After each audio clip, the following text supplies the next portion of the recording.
Hey! Hey guys! What's up? This is Josh. And Jeannie Rubin. From East, West, Healing.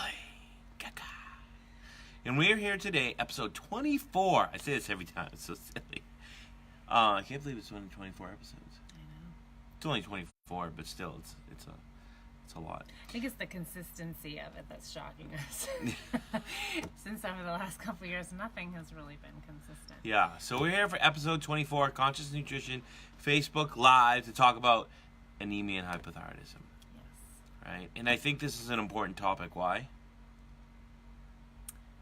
Because I think that we don't think about the degree, or we don't think about the relationship between our micronutrients. We talk a lot about macronutrients, but not micronutrients. We did talk about this a little bit in our last episode as far as digestive function, but we have to realize that if we're not absorbing and absorbing our nutrients, that again, not only are we exhausting our tanks, but we're having a hard time refueling our tanks. So today we're talking a little bit more specifically to iron deficiencies and how they come about in relationship to hypothyroidism. Right. Yeah, and before we do that, though, well, or you want to going add off, to that? yeah, I want to add to that is if you haven't watched the last Facebook Live on the stress gut, go to that because it's going to help you understand this a little bit more. You can watch it on our YouTube page, East West Healing, or on our Facebook page. Just click on the videos on the left-hand side, and you'll see a playlist for that. Mm-hmm. Little logistic as always. Don't forget, I'll put this in the comment section below. You can click on it, and it's an opportunity to set up a free 15-minute consultation. That's really all it is. For a chance for us to answer some of your questions, fill you in on our work and how we might be able to help you, or at least point you in the right direction as well. All right. So definitely take advantage of that. Secondly is, which is the most important, we've actually added some things to this, so it's something you really want to take advantage of, is, I'm just putting that in the comments, our Restoration Thyroid audio series, and it's a 7-part audio series on how to heal the adrenals and thyroid, aka metabolism with food. The most important part about this is it's the foundation for who we are, what we do, and it's going to help you understand the things that we say when you study our work or if you work with us. So it's a great foundation. And a lot of people say, well, where do I start when studying your work? That's where you start. I think one of the most important, what I love so much about it is that when we speak with people, what they're most excited about is that we're using food. Yeah. And I think no matter where you are in your healing process, what your age is, what you're going through, whatever the case may be, that foundation is essential to any further deeper levels of healing happening, or even finding more homeostatic balance in the system. So I think it's a really great starting point for anybody that's on that journey, because we know there is this vicious cycle of falling down the rabbit hole. It was like the video that I put up yesterday on our Facebook page, so check it out. It's like people get so caught up in the supplements, the labs, earthing, all these crazy things, the plastic water bottles versus, can, all these different things. And instead, they're not looking at the basics. The foundation, the fundamentals have to be there, right? And 99% of the time, if you do that, you won't need all those crazy things, right? You won't waste your time and energy. But that's the reason why people just get caught in that loop. It's because the fundamentals aren't there. I'm getting the touch below to be like. And I'm just letting you know that I want to say one more thing. Just because, again, those things aren't the foundational pieces, yet establishing that foundation will help you determine what your other resources are. I get this a lot below the table on my leg. That means like zip it and let's move on, which isn't one of my strong points. No. I don't like to zip it and move on. I like to keep going. Okay, it's what I do. So those are some great points. Think about that. Look at those videos. It's really going to help make a lot of sense. I mean, it makes a lot of sense to me, right? We need that foundation. So let's go into anemia and hypothyroidism. I think this is a big topic for many reasons. Like, one of them is what Jeannie said. And I think the second one is we come across, or maybe I come across, I don't know, so many people that have anemia-like symptoms, whether it be fatigue, achiness, low libido, bruising easily, fatigue, the list goes on, and we diagnose ourselves. And what do? We take iron. And there's a huge problem with this. We'll talk about the dangers of iron. So we don't want to go down that route. Greg Tabor, too funny. He just came here for the logistics. Good, we're done with the logistics. We kind of need to figure out a new intro, but that's okay. No, Maybe not. I think they're important. Yeah, Anyway, moving on. Logistics are important. Heart palpitations, erratic heart rate, yeah. So all these different symptoms, and people go online, and I mean, it can lead you down many different routes. Yes. But everyone's like, I'm anemic, and we want to clarify this today because I think there's a certain process that happens, right? So we're gonna kind of take you through that process, talk about it, the dangers of it, but also how to regulate it. Because the bottom line is this: whether you have true anemia or not, which is rare, you still have to regulate how the systems work so you can absorb it, right? So you do need the food, and there's healthier ways to do it. So if you're just pumping iron into a already chaotic system, it's going to create more chaos, right? Mm-hmm. So I think it's important to understand that as we go through this, that we have to go back to the fundamentals and really create that foundation so our body can absorb what's coming in and not create more stress on the system by just taking iron, right? And I think a lot of people are doing that, and we'll talk about how iron is so pro-oxidative, it's insane. Yeah. Well, and that becomes the issue, which we'll talk about further. But with the way thanks, Aaron. The way we look at things is this. Yes, is iron involved in thyroid hormone production? Yes. Is tyrosine? Yes. So everyone puts their blinders on and they say, I need iron, and tyrosine, and my thyroid's going to be fine, right? But that's a very linear way, an allopathic way of looking at the human body. And you have to look more indirectly, right, at what is affecting iron or thyroid hormone conversion, instead of just looking directly and say, well, if we need iron and we need tyrosine, I'm going to take them. And 99% of you know if you take them, there's a lot of side effects that happen, especially with tyrosine. So it's just a different way of looking at it. So let's just kind of go into it. Mm-hmm. Yeah? Sure, go for it. Okay, go for it.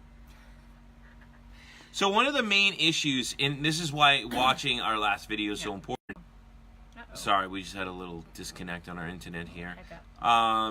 Is low gastric secretion. And we talked about this in our last video, so definitely watch it, the stress gut.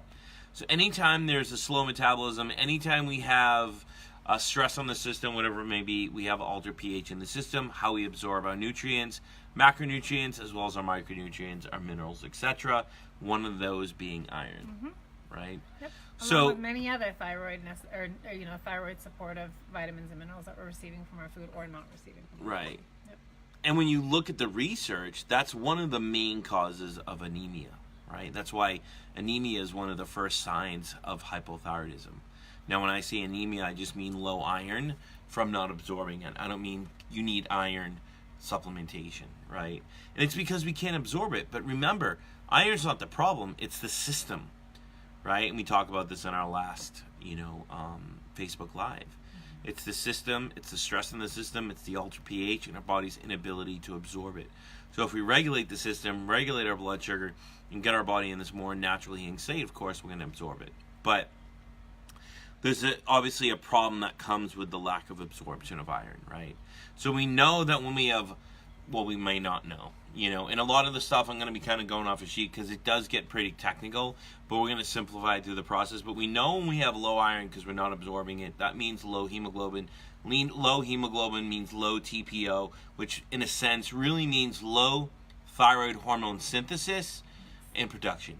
So we can't produce the thyroid hormone and we can't convert the thyroid hormone, all because we have low iron, which creates that low hemoglobin. So once there again, we're stuck in a vicious cycle of, again, the chicken or the egg, right? Which one comes first? So again, that's where we take you back to the foundational principles of finding that stability in the system before doing anything else or adding supplementation in. And again, I think this, go ahead, Josh, move forward.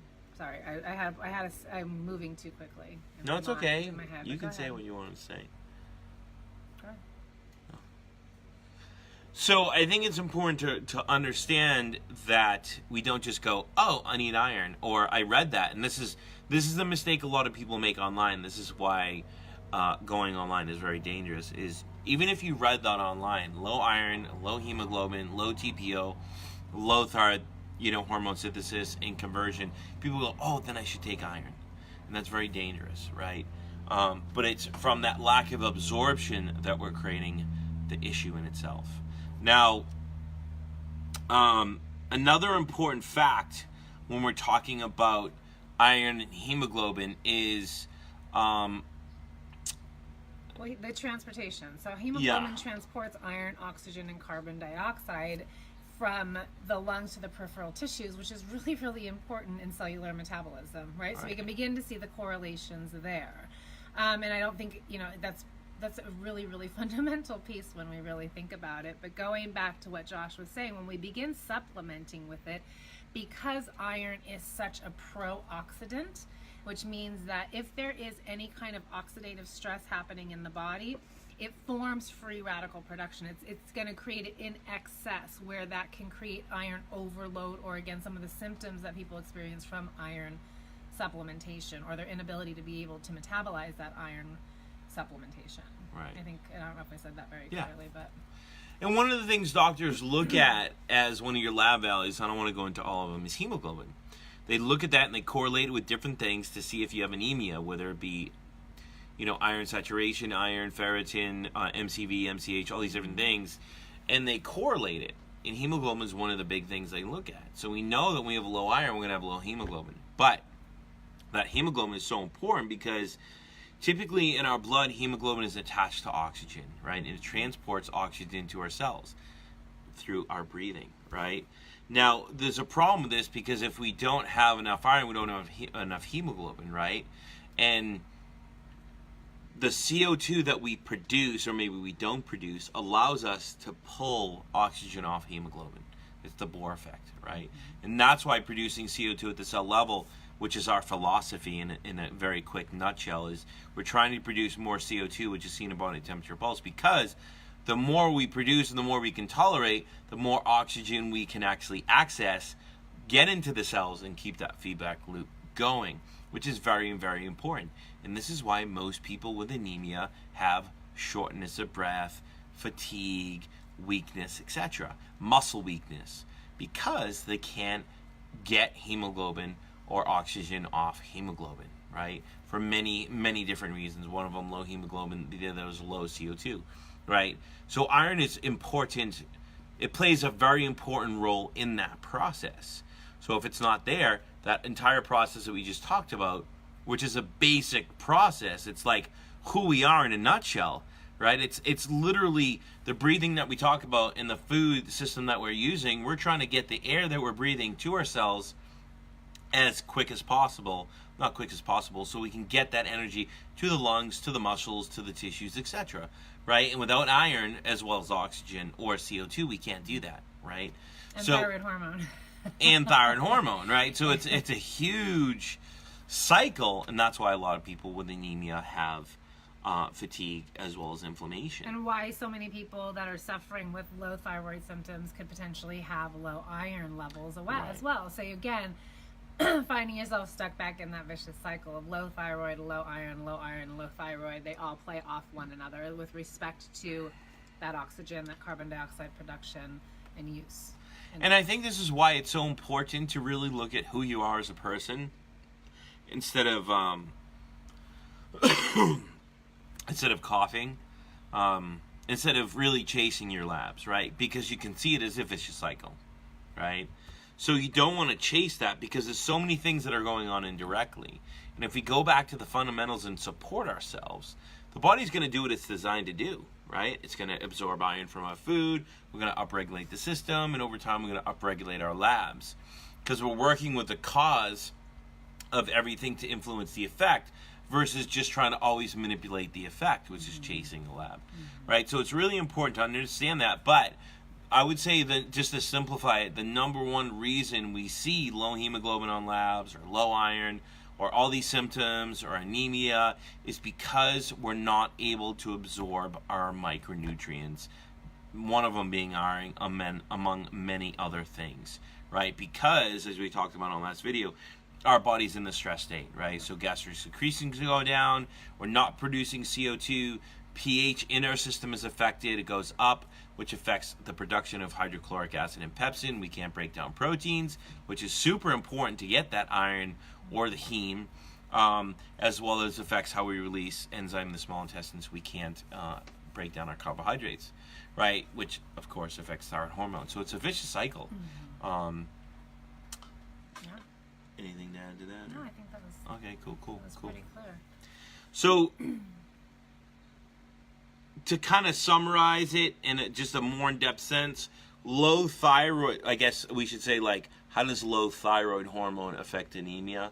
Kind of going the other way. It's kind of always the chicken or the egg, right?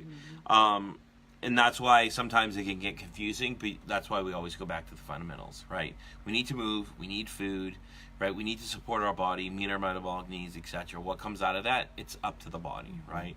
So we know low thyroid hormone and iron is going to affect the body's production of not only red blood cells in the bone marrow, it's going to affect production of energy, production of ATP, production of carbon dioxide, as well as different enzymes in our cells, right? So we talked about this years ago in a blog, how light actually affects our cells, and how there's a cell in our, there's an enzyme in a cell called cytochrome oxidase, and it absorbs light, and that's why light upregulates energy production. And that's why a lot of people actually feel better in the summer than they do in the winter, right? Seasonal affective disorder, because it has to do with the light. Well, iron plays a huge role in supporting that enzyme, cytochrome. So we know formation of it. So we know if we can't form that enzyme, number one, we can't use light. We end up with vitamin D deficiency, etc. But we can't produce energy at the cell, which puts us in this more inflammatory state, right? And I think you would agree that's like one of the biggest things to think about when we put supplements in our system. 100%. We've said it over and over and over again. And I think that's what we're trying to do, is help people begin to establish more of a foundation, because I think you'd be really pleasantly surprised what your body's able to do on its own without having to plug all those supplements. Right. I mean, I spoke with a woman yesterday who's she's taking close to 50 supplements. And she's barely eating any food, and she's crying and just feeling so broken down and so disillusioned by what she's been doing, yet nobody's really helped her to understand her nutrition and to look at how her body's functioning from a physiological perspective. And that's what we get to see within those body temperatures and pulses, is, are we producing energy? Are we converting? How are we regulating? And then we can begin to make sense out of all these different supplements and all these different labs and hormones that we're on, and why are they being suggested? How do they connect? What's the relationship? And I think, without that foundation, so much of that just goes out the window. Right, that's chasing the effect. Yeah. That's not doing the basics, right? And if the basics aren't there, if we don't have a good foundation in our house, we can't put beautiful windows in, right? We can't put solar energy in our house. It's kind of like all those extras, right? That foundation has to be there. If it's not, you're going to be spinning your wheels. So you're only as strong as your weakest link, and it will express itself at one point or another. It's just again how that's going to manifest over time. So I'll always ask clients, is what you're doing right now working for you, right? So if all that extra stuff, that hoodoo-voodoo stuff isn't working for you, get rid of it. Go back to the basics. Simplify. Sometimes less is a lot more than more. But I think the direction our society is going is getting so caught up in all that extra stuff, that biohacking stuff, whether it be the labs, the supplements, the earth thing, all these other things. And I'm not saying they don't play a role, because they're tools to help us heal. But they're only tools to help us heal when the foundation is there. Without the foundation, they're nothing, right? Because they're extra tidbits. So go back to the basics. 50 supplements isn't going to do anything when you can't absorb any of them, right? And like we were just saying, if your body is already in a pro-oxidative inflammatory state, it's in survival mode, it's in conservation mode, all these supplements are going to be even more of a stress. And that's probably, among other things that iron does, is that most iron supplements contain more iron than the body actually needs, right? Whether it be 60 milligrams or 300 milligrams, right? It contains way more iron than the body needs. And the body is really good at taking the iron away that we don't need, storing it in ferritin to protect us, right? It does that. But when there's an overload, right, that excess iron becomes pro-oxidative. And that pro-oxidation creates more free radicals. So now the very thing that we're taking to reduce inflammation, to regulate the system, is actually creating more inflammation. Right. And is creating more oxidation, which is dangerous, right? Especially if we're in an estrogen-dominant state, right? There's a lot of research to show that like iron plus estrogen creates a lot of those liver spots that people get on their skin in the presence of light. So it's important to realize that maybe you're taking it, it's creating more of an oxidative effect, and it's not actually benefiting our body. As well as that iron overload from an interesting standpoint. It's interesting. Most bacteria feed on iron, among other things, estrogen, yeast, etc. So when we're taking iron, we're taking too much, especially elemental iron from a supplement, and we can only store so much, or the body is using binding proteins to take away what we don't need, but we keep taking it. All that excess iron feeds bacteria, which can lead to bacterial overgrowth, right? So, I guess the big takeaway from this is we want to make sure that we're getting the right kind, because iron, in a sense, is a heavy metal. It has no way of being excreted from the body, right? And it's pro-oxidative in excess. And no way it being excreted means like the only way that iron can leave the system is through bleeding, whether it be menstrual bleeding or you get a severe trauma, like your arm gets cut off or something, you bleed. That's the only way iron can leave the system, right? And I know there's a lot of people out there that say, well, if I have excess iron, I'm just going to go give blood. It doesn't always work like that, right? Because there's different types of iron overload in the system. Because sometimes it could just be inflammation, iron overload, and if you give blood, it's not going to really do anything. So think about that next time you want to supplement. Iron's a heavy metal, it's pro-oxidative, and has no way of being excreted from the system. So your choice in how you want to supplement is going to be obviously from more whole foods that contain heme. Yeah. Like, again, your beef and chicken liver, your shellfish are all really, really high in iron and other, heme. Yeah. Those are going to be your highest levels. Red meat, obviously, you're going to get a little bit, but those are your liver and your shellfish are going to be your primary sources. And I think it's important to realize this. Like, when we talk about these things, going into what we're going to talk about, it's important to realize that whether you have true anemia or not, you should be doing this. Yeah. We don't. It's very, very, very rare that we recommend someone take an iron supplement, right? We always recommend regulating the system first, right, so we can increase the absorption or decrease stress on the system, right? So we're regulating energy production and the autonomic nervous system so we can absorb our iron, but also using these foods instead of using supplements, right? So the foods Jeannie just mentioned, like liver and these different shellfish, etc., also contain copper, which is really important because copper is always inverse to iron. So sometimes when people have an iron excess, it's because they're copper deficient, right? So if we begin to eat these foods that contain copper, what do? We create balance because they always work inversely, right? So I think it's important to realize that don't always jump to that iron thing. We have to open our blinders a little bit or get rid of them to look at things a little more globally instead of so regionally or just with binoculars on. Yep.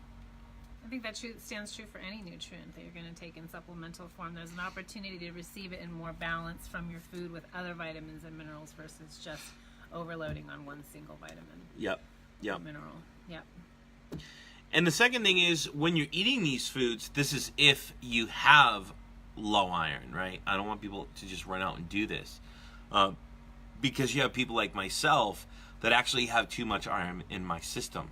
And I've always reacted weird to eating, liver and things like that. Even though I love it, it's made me super hyper. I can't sleep, etc. And I've had some blood tests done. I actually have too much iron for some reason. I don't know why, right? So it's important to realize that we just automatically shouldn't all do this. It has to be personalized and has to be individualized. But if you do have this anemic, issue, this is where you would go. So secondly, if you're going to eat these foods like the fishes, the livers, etc., you can add orange juice or vitamin C when you eat them. Why? because vitamin C increases the absorption of iron, right? So we're using food to actually increase that absorption, which seems a little weird, right? I'm going to have liver and, I don't know, let's say some fruit or whatever and some orange juice, or even have an orange with it. It's a little odd, but it helps you regulate the system without using a supplement. Now, the inverse is true. If you have high iron, you probably wouldn't want to eat liver, or if you do eat liver, you would not want to eat it with vitamin C or scale back, right? Mm-hmm.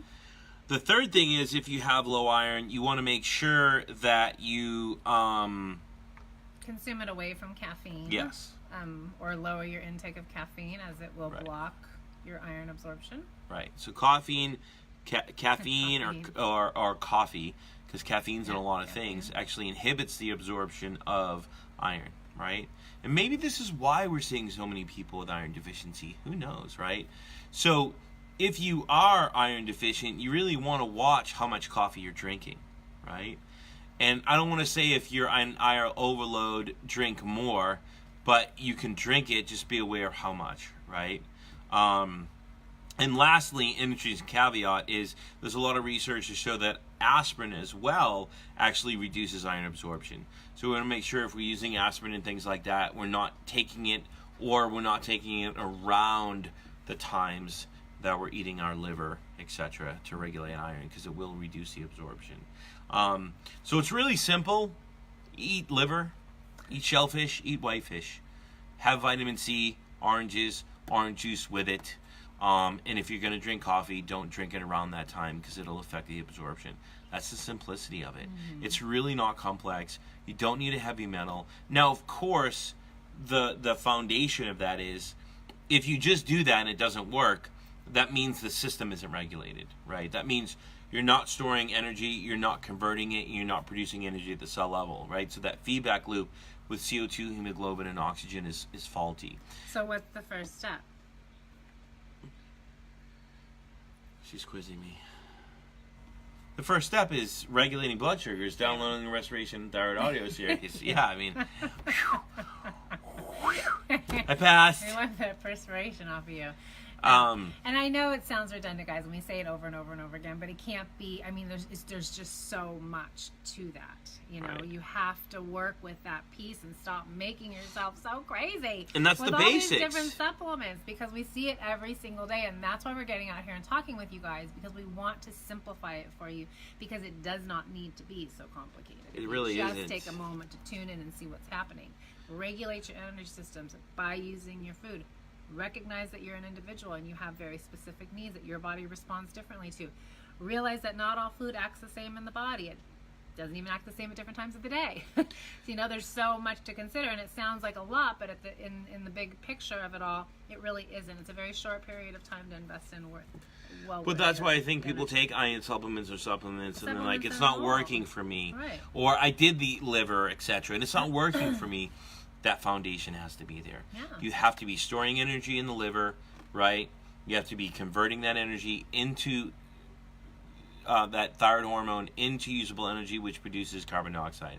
And that keeps the feedback loop going. And that's very important, because if you're not producing energy and you're inflammatory at the cell level and you're eating these foods, it's very hard to absorb that iron, right? And in a sense, it's perpetuating the issue. So it's like you have to go back a step further, regulate the system first, and then start adding those foods in so you can absorb them. But it's interesting that everybody's trying to do it the other way. Exactly. We're trying to heal in a state of chaos and wondering why we can't get there. And it's like I said to a client the other day. I get it. It's crazy. You can't chase your temperatures. You can't chase health. You can't take hormones. You could do the best detoxes in the world, or work with the most expensive people in the world. If you do not reduce inflammation, you cannot regulate the system.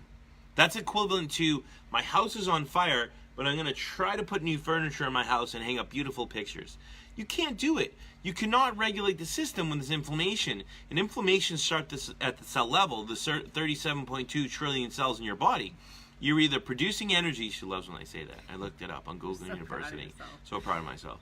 You're either producing inflammation, or you're producing inflammation. Did I say the same thing? Yeah. Yeah, you're producing energy or you're producing inflammation. CO2 or lactic acid, right? And if you're producing inflammation at the cell level, all the other systems not going to work appropriately, as well as your gut, like we talked about in the last Facebook Live. So think about that. It's very important, and it's why it's the foundation for what we do with everyone. Doesn't matter what we need to do with B, C, D, and F, we have to create that foundation first. So before we wrap this up, do we have any questions for people that are on here? Yeah, so, we talked about how bacteria as well as parasites, they love feeding on iron. So it's important to not overload the system because we can actually create iron overload. That's why a lot of people that have super high ferritin, among other things, could have a parasite. So it's important to look at these different things. Any questions before we wrap this up for the day?